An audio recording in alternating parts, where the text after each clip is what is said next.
Hello, good evening everyone. Welcome diri sa atong gamay nga kusina. Maghimo ko og sikwate or pure na tablia. So I'm going to use this milk. Add ko lang po dito. Ya pabukalo na ako.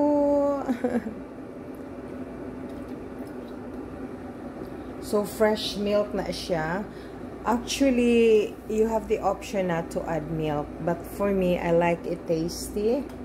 So, mo nang gi-add na ako og milk.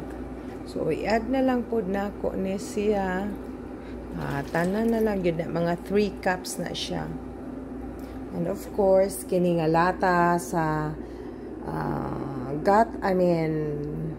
jug of this plastic bottle sa gatas. I'm saving that because this is 25 cents kung imo na siyang dadon sa sarkan o ibaligya. Sayang pa din, no? Diba? I'm collecting those recyclable or recycling cans. And this is one of them. So, naghimo po di ay ko diri og putumaya. Bago pang luto. Kaya medyo basa pa siya, no? So, pure malagkit good siya, and with coconut milk and brown sugar and a little bit of salt. So, luto na siya. Set this aside for now. So, while we are still in the process of boiling this milk, I also prepare this hot water.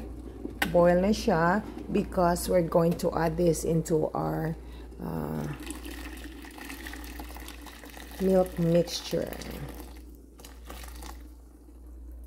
So, gidagan lang na ako kay para na extra para ugma. So, I'm cooking this one. I'm making this merienda because my husband is coming in few minutes. So, I have here my pure cacao. Look at this. Munang atong tableya, no? So, I have here also tableya made by my sister. So, handmade, and she has those cacao trees.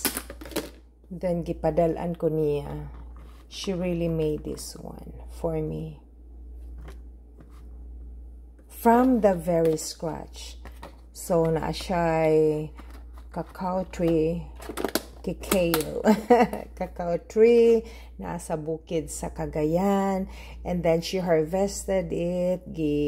In the process, o iyang gihiwa ang fruit cacao. And then, gibulad ang liso. Ang mga seeds niya. Then, after that, gigrind. Kuan niya. So, right now, I am using, because I opened this one. Tableya, no? Tanga na ito. 3 man na siya, no? 3 plus, what's this? 4, 7, right? 7. I will put 9. 7 plus 2, 9. Okay. So, ato lang na siyang i-mix using our simple whisk. Simple wire whisk.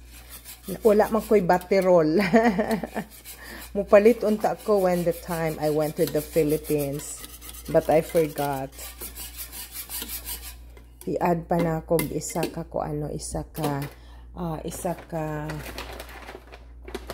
tablia, isa ka ani. So, pila na to? 10 na to, no? So, until na ma-dissolve ang atong tableya. Butangan pa yun ako duha, kay gusto na ako medyo espiso kay kuan. So, 10 plus 2 is 12.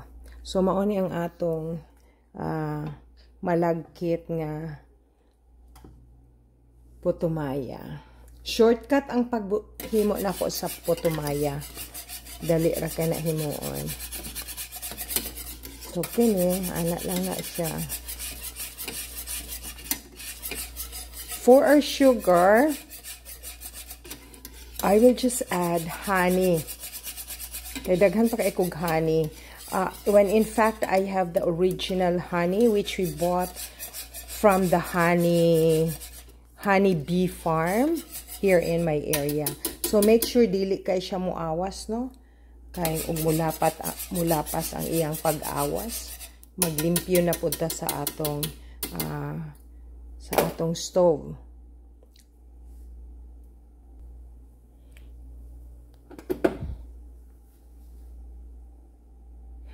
Akong gibantayan kay basig mo awas. Okay, and then pag naana diha, no, hala, kayon jud ninyo siya. Kay mahadlok og maglimpyo na pug ko, tapulan kay ko magsigig. Kuan kapuyan dili tapulan, kapuyan lang kay ko. Friends, ako pa gid siyang i-add og duha. So pila na gani to? 12. So 14 duha to ha. Hantod ma-dissolve na siya. If you think espeso ra kaayo or very kuan siya, pure ang iyang himo niya, you can always try to add some water if you want.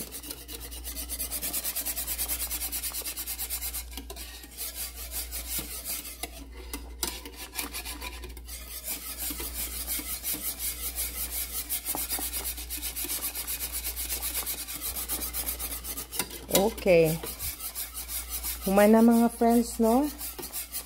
Fine na siya. So, ato sang pabugnawon gamay, no? Or pwede na nato ikuan butang sa baso or sa mug. Sa coffee mug or whatever you have container or yeah, butanganan. So, mangita tag mug, okay? So, na ako'y mug dire, no? Specialty mug na ako na customize. It says, La Arnie's Kitchen and Food Creations. So, paborito na ako ni nga mug, no? Ito ning butangan sa atong tabliya or sikwati. So, haluon pa nato, no?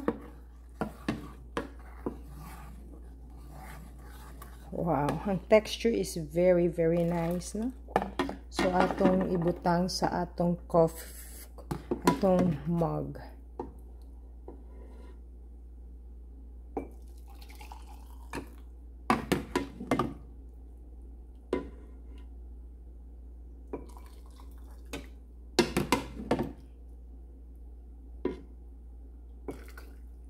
Okay.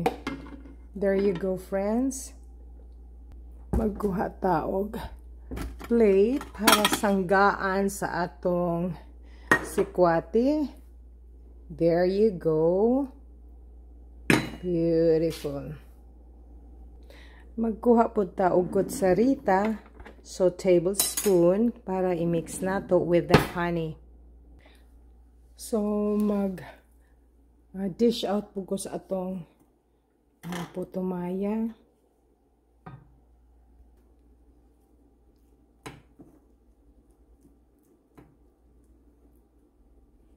There you go. Ready na po. Friends, naagid ko'y very tasty honey.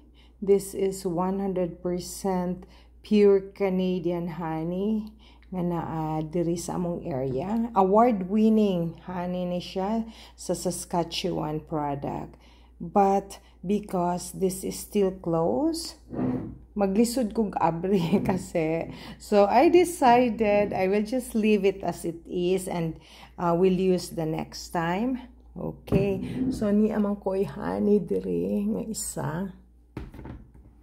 Okay. Akong honey. So, ako lang sa ning i-add diri, no? Okay. Tama na siya. Then, we're going to mix. Diba oh, lami kaayong atong sikwati, very creamy. Okay.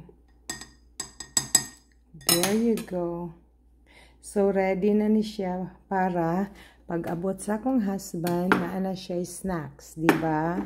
Kamu ba pod pag magtrabaho inyong husband, inyo bang ginaandaman og food? Ang akong husband permi gyud na siya mukaon. Na agad dili na mo adto og bed because he works evening shift. ug dili makakaon. So I always prepare him some food or anything to eat. Kay syempre, lalab na ko siya, di ba? Gutumon baya gyud ta no pag after sa work. So mao ni ang iyang pagkaon karon. So, handcrafted by La Arnis Kitchen and Food Creations. Daghang salamat mga friends ha. Sa sunod na pod, magkita-kita ta sa akong video. Share lang po.